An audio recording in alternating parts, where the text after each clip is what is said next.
বিল্বেশ্বৰ দেৱালয় অসমৰ নলবাৰী জিলাৰ এটা অতি পুৰণি মন্দিৰ। নলবাৰী চহৰৰ পৰা প্ৰায় 14 কিলোমিটাৰ পশ্চিমে বেলশৰত এই শ্ৰী শ্ৰী বিল্বেশ্বৰ দেৱালয়খন অৱস্থিত। এই দেৱালয়খনৰ চাৰিও কাষৰ মনোমোহা প্ৰাকৃতিক সৌন্দৰ্যই সকলোকে আপ্লুত কৰে।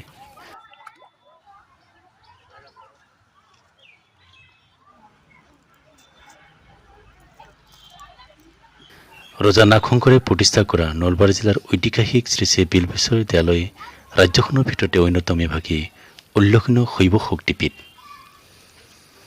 মন্দিৰটো প্ৰতিষ্ঠাৰ আঁৰত কিছু জনশ্ৰুতি শুনা যায়। অতি প্ৰাচীন কালত ৰূপনাৰায়ণ নামৰ এজন ব্ৰাহ্মণৰ ঘৰত এজনী কপিলী গাই আছিল।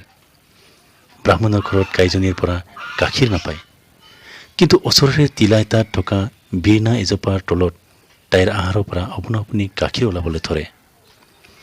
ব্ৰাহ্মণে এদিন ওচৰ চুবুৰীয়াৰ সৈতে সেই মাটিখিনি খান্দি চালে আৰু মাটিৰ তলত এক শিৱলিংগ আৱিষ্কাৰ কৰিলে। কোৰেৰে খান্দাটো হেনো লিংগটোৰ এফালে এৰাই গৈছিল। এতিয়াও 3 অৱস্থাতে লিংগটো দেখা যায়। লোহিত বংশৰ নাগক্ষ বা নাগশংকৰ ৰজাই সেই কথা গম পাই হাতী লগাই শিৱলিংগটো উলিয়াব খুজিলে, কিন্তু বিফল হোৱাত তেওঁ তাতেই দেৱালয়খন সাজি দিলে। শিৱ বীৰণাৰ তলত উদ্ধাৰ হোৱাৰ বাবে কোৱা হয় বীৰণাৰ ঈশ্বৰ বিন্নেশ্বৰ। কালক্ৰমত অপভ্ৰংশ হৈ দেৱালয়খনৰ নাম বিল্বেশ্বৰ দেৱালয় হয়।